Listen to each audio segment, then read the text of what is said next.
नमस्ते दोस्तों, कैसे हैं आप। मैं Sujit Kumar incredible IAS academy में आपका हार्दिक स्वागत करता हूं। आज का वीडियो जो है आधुनिक भारत का महासंग्राम चल रहा है और इस महासंग्राम में हम एसके पांडे सर की बुक को आपके सामने रखने की कोशिश करता हूं बिल्कुल आसान भाषा में, और सिर्फ वही बातें बताता हूं जहां से आयोग क्वेश्चन को उठा के आपके सामने देता है और हर बार आप क्लीन बोल्ड हो जाते हैं। लेकिन अब ऐसा नहीं होगा। 66 में एक सीट आपका होगा, बस शर्त इतनी है कि आपको हमारे साथ चलना होगा, फिर रिजल्ट को झक मार के आपके पास आना होगा, क्योंकि हम लोग ईमानदारी के साथ टू द पॉइंट और जिस तरीके से बीपीएससी का पैटर्न बदल रहा है उसी अनुसार से पढ़ाई कर रहे हैं और हम आपको पढ़ाई करवा रहे हैं। तो जाहिर सी बात है एक रिजल्ट हमारा होगा ही होगा।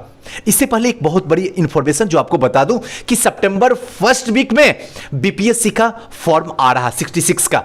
आप लोग रेडी हो जाइए और करीब करीब 600 प्लस पोस्ट इसमें रहने की संभावना है। क्या होगा अभी क्लियर पूरी तरीके से नहीं हुआ, लेकिन अंदरूनी ये पता चला जो मैं आपको शेयर कर दिया हूं। शेयर बस इसलिए कर दिया हूं ताकि आपके अंदर सुनामी की आग लगा दिया हूं। अब जहां हो, जिस जगह पे हो, वहीं से अपने आप को प्रिपेयर कर लो, क्योंकि ये जो वक्त आ रहा है अगर हाथ से फिसल गया तो यकीन मानो 67 आपके बस के बाहर की बात हो जाएगी। इसलिए पूरी एनर्जी, जो एनर्जी आज तक आपने संजो के रखा है और जो पता भी नहीं है लेकिन फिर भी इतना एहसास है कि एनर्जी है, उन सारी एनर्जी को उड़ेल दीजिए। लेकिन इस बार 66 पे एक सीट पे आपका नाम हो, इसके लिए पूरी तरीके से पूरी कायनात को एक साथ मिलाने के लिए जी जान लगा लीजिए। जो भी सीरीज मैं स्टार्ट कर रहा हूं उस सारी सीरीज में पार्टिसिपेट कीजिए, समझिए, लिखिए, बताइए, पूछिए, व्हाट्सअप कीजिए, लेकिन इस बार रिजल्ट दीजिए खुद को और अपने परिवार को। और आप ये डिजर्व करते हैं कि आप रिजल्ट देंगे, लेकिन तब जब आप जलने के लिए तैयार हो जाएं और दिलों के अंदर सुनामी पैदा हो जाए। तो चलिए दोस्तों, इससे पहले जो है हमने आपको पुर्तगाली बताया था और बिल्कुल आसान भाषा में बच्चों की तरह सिर्फ उतना ही बात बताया था जहां से आयोग क्वेश्चन पूछता है। अगर आपको यह वीडियो देखना तो हमारे डिस्क्रिप्शन बॉक्स में लिंक दिया हुआ है, वहां से देख लीजिए। अगर वहां से ओपन नहीं हो रहा है तो आप हमें इस नंबर पे 7667754771 पे आप जाके मुझे मैसेज कीजिए, व्हाट्सएप मैसेज, और मैं आपको वहां से लिंक प्रोवाइड करवा दूंगा। तो चलिए दोस्तों, आज का सेशन जो है स्टार्ट करते हैं। डच में कोई इंटरेस्ट नहीं है और यहां से क्वेश्चन भी बहुत कम मात्रा में ही पूछा जाता है, लेकिन जो क्वेश्चन पूछा जाता है उसके बारे में थोड़ा सा चर्चा कर देते हैं। डच जो है वो नीदरलैंड के हैं या फिर हॉलैंड के हैं, ठीक है ना। यहां के ये निवासी थे, नीदरलैंड या हॉलैंड दोनों इक्वल ही है। यहां के निवासी थे। पुर्तगीज के बाद डच ही भारत आए थे।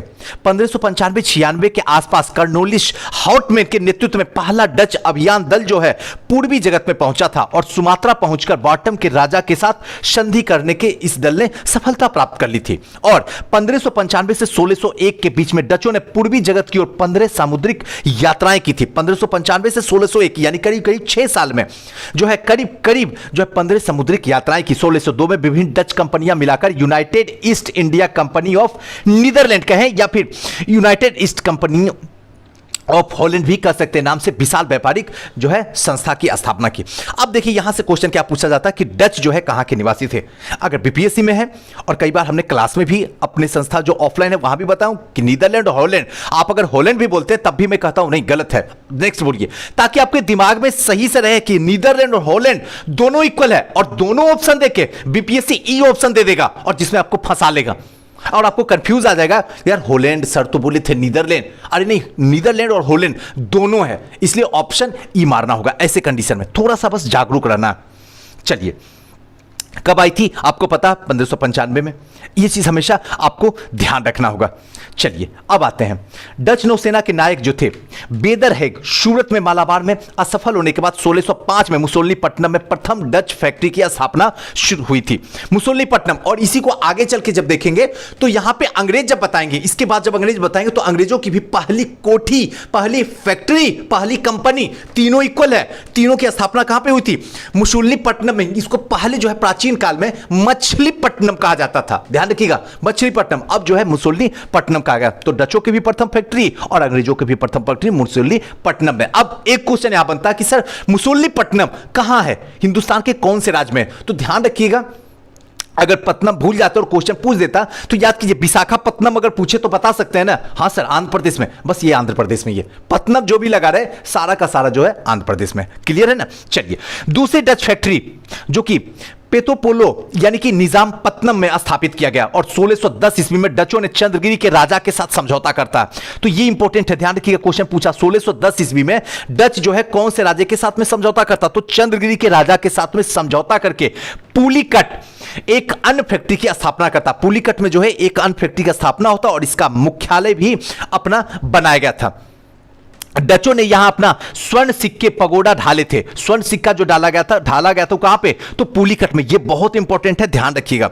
और डचों ने 1616 में सूरत में और 1641 में बिमलीपट्टनम में फैक्ट्री की स्थापना की। 1616 में सूरत में। अगर यही चीज अगर यहां पे आपको बताऊं कि अंग्रेजों ने, ध्यान रखिएगा, अंग्रेजों ने अपनी पहली फैक्ट्री जो स्थापित की थी वो मुसोलीपट्टनम में, लेकिन मेन रूप से कारोबार इनका जो शुरू हुआ था वो कहां पे हुआ था, तो सूरत में हुआ था। और अंग्रेज ने सूरत में कब कंपनी स्थापित की थी, तो हमेशा याद रखिएगा 1613 में, 1611 में मछलीपट्टनम, 1612 में स्वाली का युद्ध, क्लियर हो रहा है ना, स्वाली का युद्ध, और 1613 में जो है और वहां पे सूरत में जाकर अपनी कंपनी स्थापित की थी। एकदम दिमाग में रखना। और 1613 में जो है अंग्रेजों ने सूरत में अपनी कोठी स्थापित की और 1616 में यानी 3 साल के बाद डचों ने, यहां डच की बात हो रही, ताकि दोनों को कंपैरिजन करके आपको बताएं, दोनों को एक दूसरे से जोड़ के बताएं, जिससे आपके दिमाग में सही से समझ में आ जाए। चलिए अब आगे देखिए, यहां पे जो है ये सब नहीं है, बस ये ध्यान रखना कि मध्य भारत से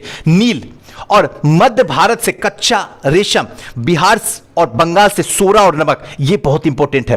बिहार और बंगाल से ध्यान रखिएगा सोरा और नमक, गंगा घाटी से अफीम और बंगाल का कच्चा रेशम था।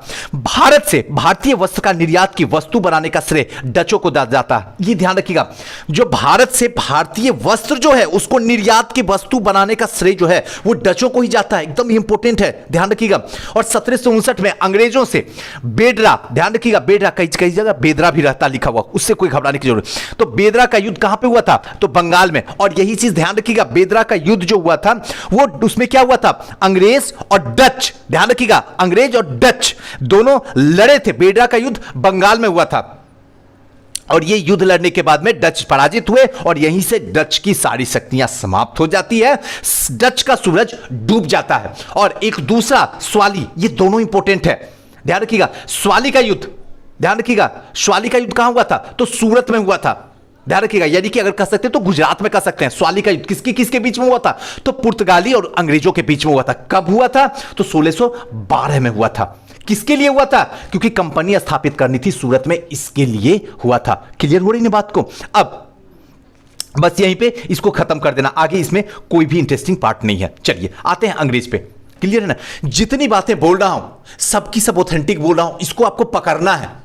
देखिए पढ़ने का तो बहुत कुछ है, लेकिन आप ये नहीं पता कर पाइएगा ना कि क्या पढ़ना क्या छोड़ना है, वो काम तो मेरा ही है ना, वो तो मैं ही आपको बता सकता हूं ना। तो ध्यान रखिए कि जो चीज अगर लग रहा है कि कंफ्यूजन हो रहा है, आप मुझे व्हाट्सएप पे मैसेज छोड़ के पूछिए, या जो चीज याद नहीं हो रहा है उसको रगड़ने की कोशिश कीजिए, लिखने की। तो चलिए अंग्रेज बहुत इंपॉर्टेंट है, यहां से हमेशा क्वेश्चन पूछता है। अंग्रेज और फ्रांसीसी ये दोनों इंपॉर्टेंट है, और पुर्तगाली तो आपको बच्चों की तरह समझा ही दिया हूं। अब अंग्रेज की बात आती है।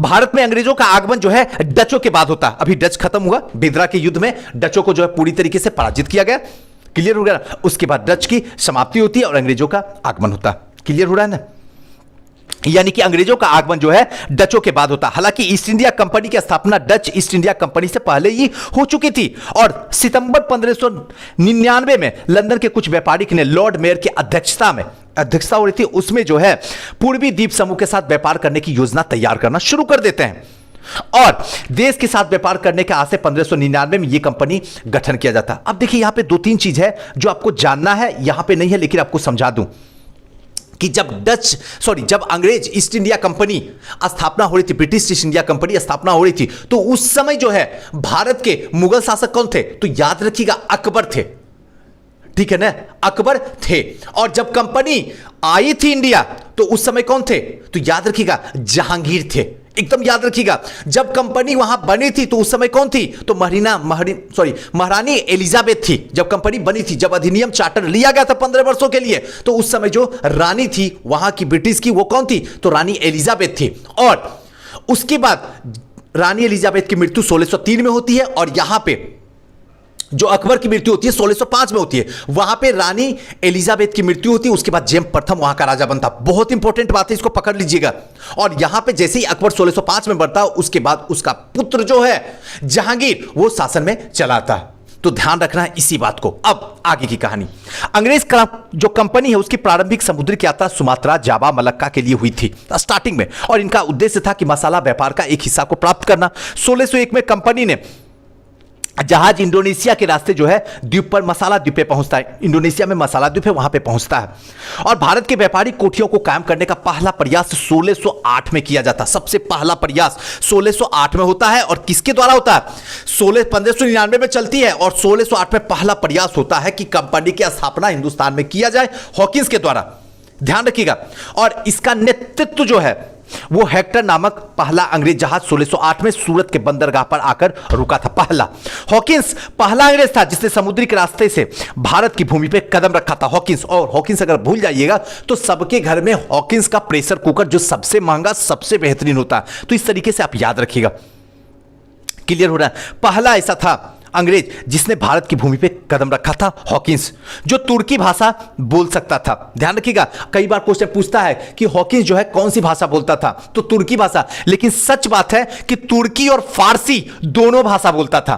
कई ऐसी किताब है जहां पे ये चीज नहीं लिखी हुई है, लेकिन अगर आपसे पूछा जाए और ऑप्शन में दोनों रहे तो आप दोनों को मारिएगा। क्लियर है ना? तुर्की और फारसी दोनों।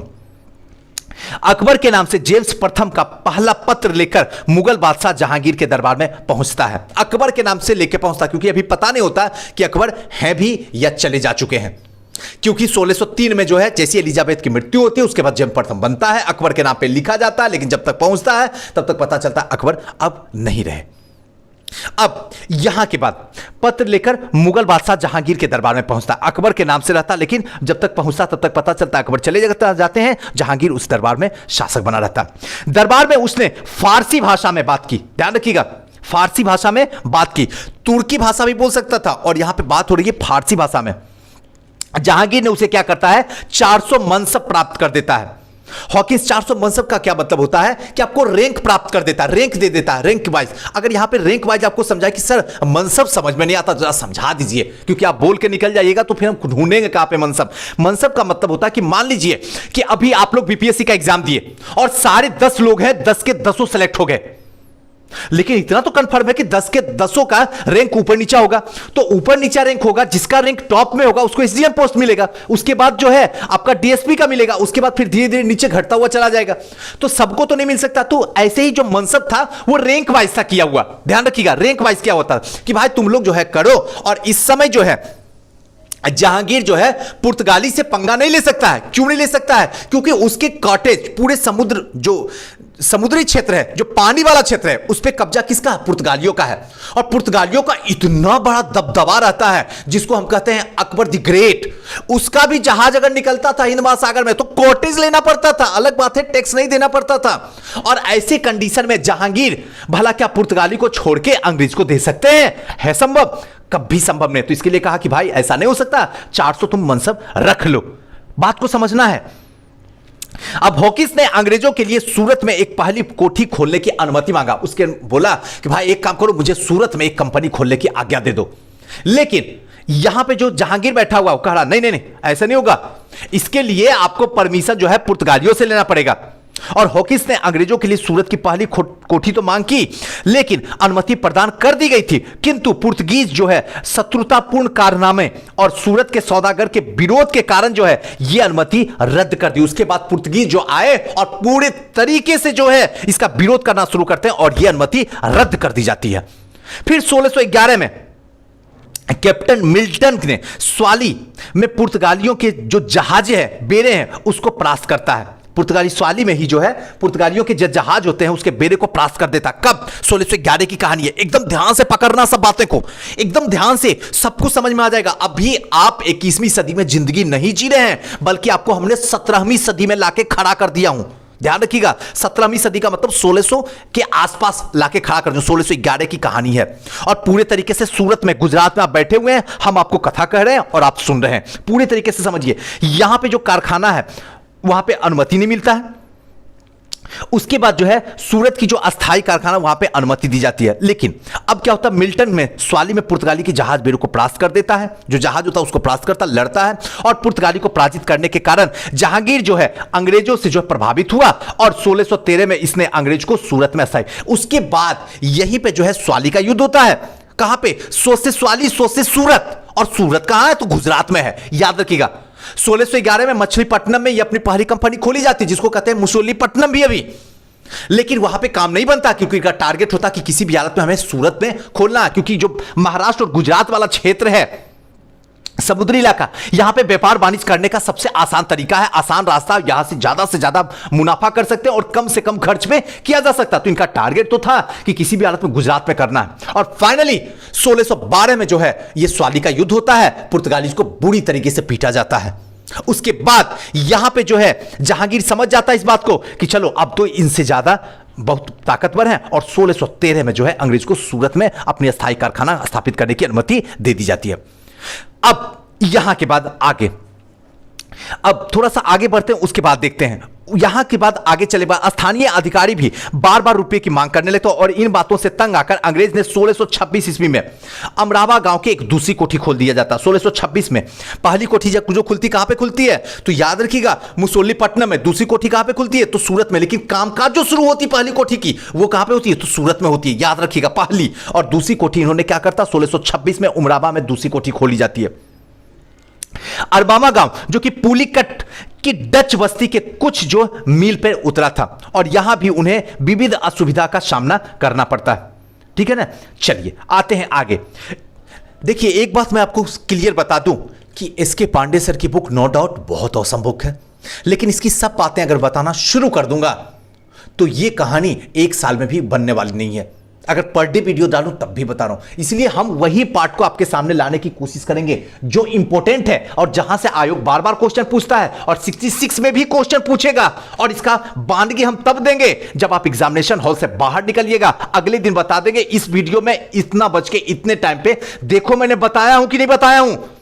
लेकिन जब उस समय सोचिएगा तो आपके आंसू निकलेंगे। बेहतर है कल आंसू ना निकले तो आज अपने अंदर सुनामी पैदा कीजिए, हमारे साथ जुड़िए, आगे बढ़िए, वीडियो को जितना ज्यादा हो सके देखिए, जान लगा दीजिए, इसकी हर एक एक बात को दिमाग के अंदर रख लीजिए, ताकि जब दिल चाहे तब इसको उगल सकते हैं। निगलने के लिए तो मैं तो निगल ही रहा हूं, मैं तो आपको दे ही रहा हूं, लेकिन उगलने के लिए आप तैयार होइए विदाउट कंफ्यूजन। चलिए, गोलकुंडा के सुल्तान ने उन्हें एक सुनहला फरमान जो है देता है। इसके लिए 500 पेगोडा का सालाना कर देने के लिए उन्हें गोलकुंडा राज बंदरगाह स्वतंत्रता पूर्वक व्यापार करने की आज्ञा दे दी। अब गोलकुंडा के जो सुल्तान होते हैं एक सुनहरा गोल्डन जो है फरमान जारी करता है। गोल्डन फरमान इसको क्या करता है? जारी कर देता है कि एक काम कीजिए, 500 पेगोडा पर जो सालाना, साल में 500 पेगोडा दे दीजिएगा, और इसके लिए जो है गोलकुंडा में आप व्यापार वाणिज्य स्वतंत्रता पूर्वक से कीजिए। और ये शर्तें 1634 में एक दूसरे के फरमान जो है दोहरा दी।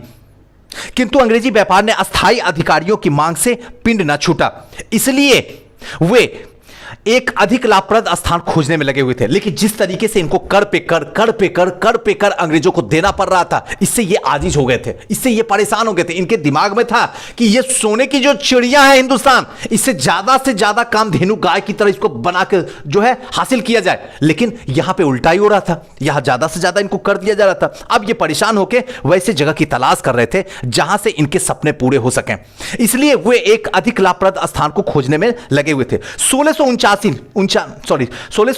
में फ्रांसीसी डे ने चंद्रगिरी के राजा से मद्रास को जो है पट्टे पे ले लेता। सबसे पहले 1639 का टाइमिंग आ रहा है, अब मद्रास को पट्टे पे लेता है और उसको किलेबंदी की कोठी बना देता। अब धीरे धीरे क्या करेगा ना, किलेबंदी। देखिए, सूरत में, गुजरात में तो है ही है, महाराष्ट्र में तो यह स्थापित कर ही लिया, ठीक है ना। 3 प्रांत थे उस टाइम में, एक सूरत, दूसरा मद्रास और तीसरा बंगाल। 3 प्रांत में बटा हुआ, 3 प्रेसिडेंसी में बटा हुआ था।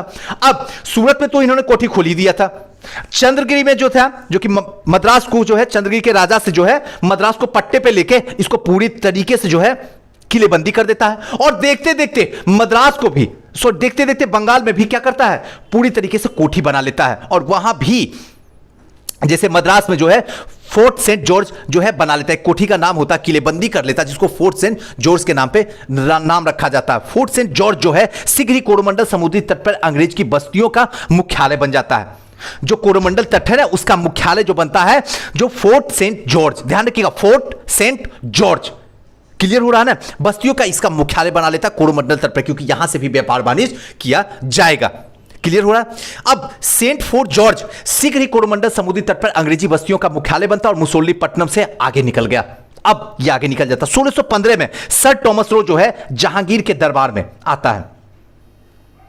अब 1615 की कहानी चल रही है। 1615 में सर टॉमस रो जो है जहांगीर के दरबार में आते हैं, बहुत इंपॉर्टेंट है, ध्यान रखिएगा। और 1623 तक अंग्रेजों ने सूरत, भड़ौच, अहमदाबाद, आगरा, मुसोलिनीपट्टनम में अपनी फैक्ट्री जो है दिन प्रतिदिन बढ़ाते हुए, खोलते हुए चले जाते हैं। और 1630 में मैड्रिड की संधि की होती है, जिसके अनुसार पूर्वी व्यापार में अंग्रेजों और पुर्तगालियों के बीच संघर्ष के अंत करने का निश्चय किया जाता। उसके बाद एक मैड्रिड की संधि होती है 1630 में, जिसमें यह कहा जाता है कि पूर्वी क्षेत्र में व्यापार जो है अंग्रेज और मद्रास के बीच में जो संघर्ष है उसको अंत करने का निश्चय किया जाता है कि अब जो है अंग्रेज और पुर्तगाली दोनों संघर्ष को समाप्त कर दे। यह मैड्रिड की संधि में 1630 में होती है, याद रखिएगा।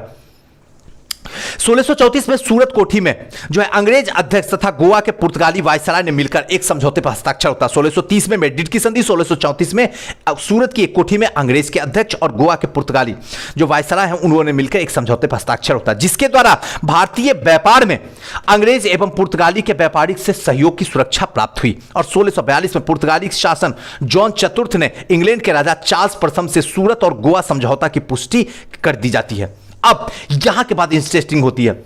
अब यहां पे समझौता होना शुरू होता है। अब थोड़ा सा प्यार लाते हैं। बहुत क्रांति हुई, बहुत मारझाड़ हुआ, बहुत हड़प नीति हुई, अब प्यार लाते हैं। प्यार होता 1661 में, जब इंग्लैंड के राजा चार्ल्स द्वितीय का विवाह जो है पुर्तगाली राजकुमारी कैथरीन के साथ होता है 1661 में। और इसके बदले में जो है पुर्तगाली जो है दहेज के रूप में बंबई का द्वीप जो है वो किसको देता है? चार्ल्स द्वितीय को देता है। लेकिन चार्ल्स द्वितीय कहते हैं ये मैं लेके क्या करूंगा? 1661 की कहानी है। 7 साल के बाद 1668 में चार्ल्स द्वितीय बंबई का द्वीप जो है 10 पाउंड वार्षिक, वर्ष में 10 पाउंड आप दे दीजिएगा और अंग्रेजों को दे देते हैं। अब देखिए देखते देखते जो है अभी तक गुजरात में थे, अब जो है महाराष्ट्र में भी अपनी छत्र छाया शुरू कर देते हैं। क्लियर? 1687 में सूरत की जगह बंबई अंग्रेज का मुख्यालय व्यापारिक बन जाता। व्यापार का मुख्यालय जो है अंग्रेज बना लेता बंबई को। अभी तक जो है सूरत था 1687 तक। उसके बाद बंबई में अपना जो है व्यापारिक मुख्यालय जो है बना दिया जाता है।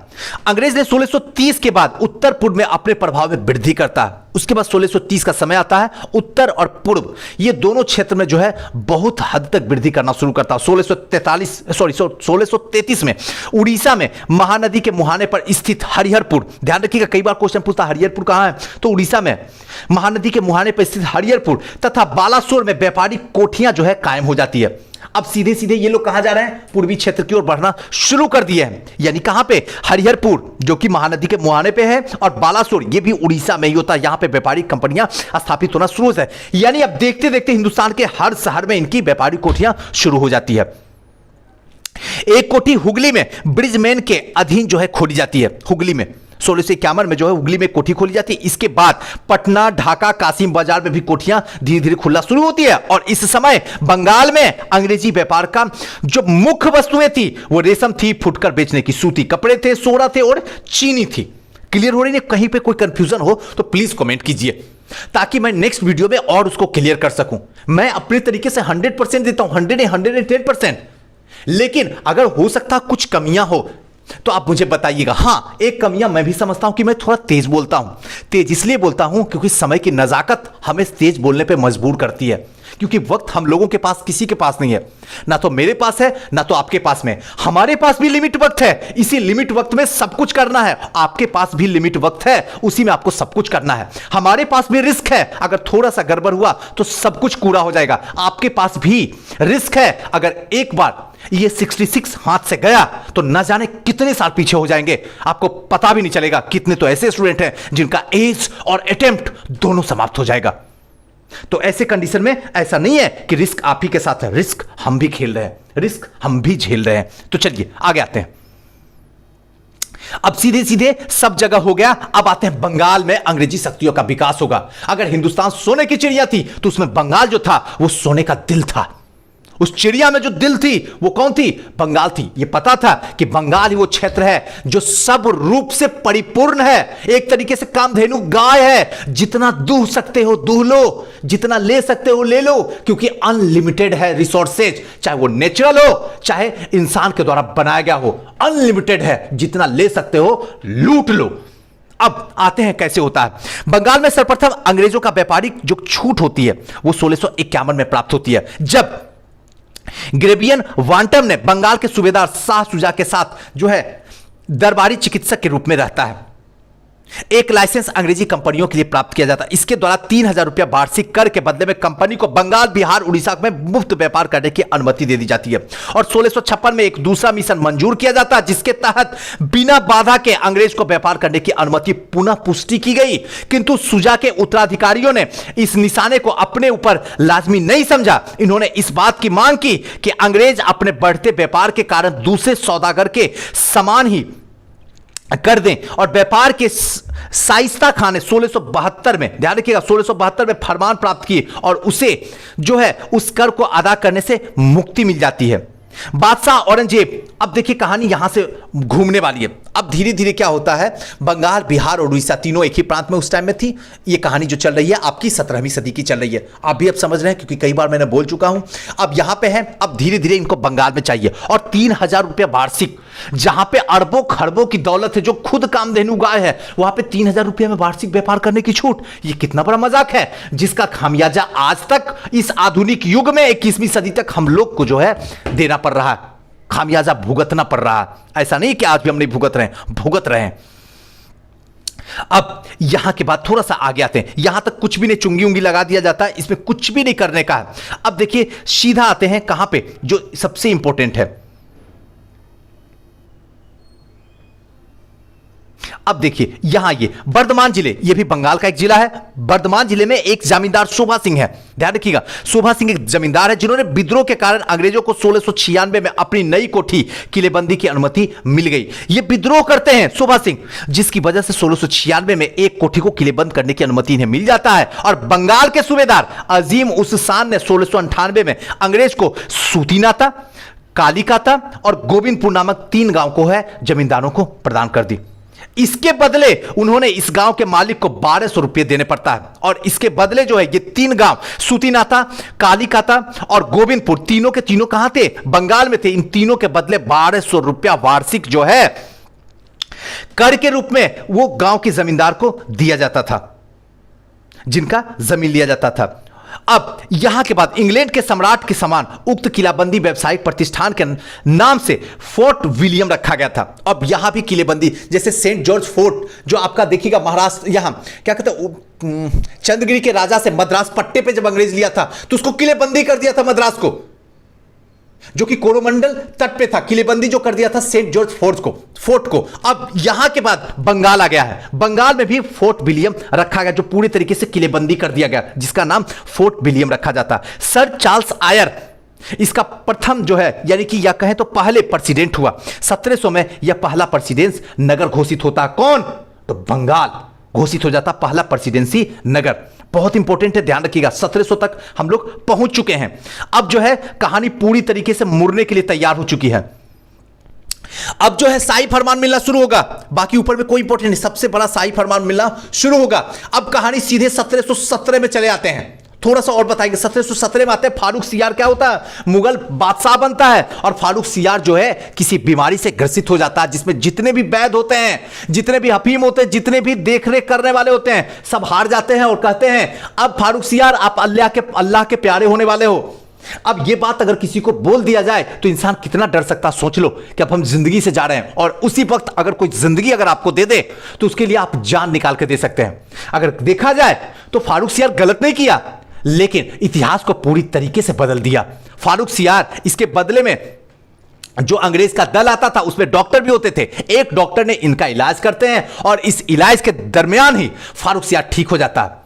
और इस ठीक होने के बाद इतना बड़ा समझौता कर देता है, इतना बड़ा शाही फरमान जारी कर देता है, जिसका खामियाजा पूरा का पूरा आधुनिक भारत में हिंदुस्तान के हर लोग को चुकानी पड़ती है, बस एक फारूक सियार के बदले, जिसको कहते हैं घृणित कायर भी। अब होता क्या है, सबसे पहला फरमान जो जारी किया जाता है वो 3,000 रुपए वार्षिक कर के बदले में कंपनी बंगाल में मुक्त व्यापार करने की छूट मिल गई। जहां पे कामधेनु गाय है वहां पे 3,000 रुपया वार्षिक में कर आपने छूट कर दे दिया। इसका मतलब है कि अब हम जो है गुलामी के बंधन में जकड़ने के लिए तैयार हो चुके हैं। रही सही कसर अभी भी नहीं रुकी है। 10,000 रुपए वार्षिक कर पे सूरत को दे दिया गया है, जो कि सूरत भी एक बहुत बड़ा जो है एक ऐसा क्षेत्र था जहां से रिसोर्सेस के बहुत बड़े मात्रा आया करते थे। वहां भी 10,000 रुपए में उसको भी नीलाम कर दिया जाता है। उससे रही सही कसर जो है बंबई में कंपनी के द्वारा जो ढाले गए सिक्के हैं संपूर्ण मुगल राज में चलाने की आज्ञा मिल जाती है। और कहा भी जाता है ना, जब जिसके सिक्के चलने लगते हैं तो जमाना उसी को याद करता है, यानी उसी की तूती बोलना शुरू हो जाता है। अंग्रेजों ने भी यही कर दिया और रही सही कसर जो है अब हम जो है गुलाम होना शुरू हो गए। और यहां के बाद थोड़ी सी एक बात और बता देता हूं आगे जो कि आपको नहीं पता है। 1739 का टाइम आता है। 1739 में क्या होता है, अगर मैं आपसे पूछूं तो आप क्या बताइएगा? पहला विदेशी आक्रमण होता है भारत पे 1739 में। किसके द्वारा होता है? अगर आपसे पूछूं तो आप क्या बताइएगा? एक सेकंड।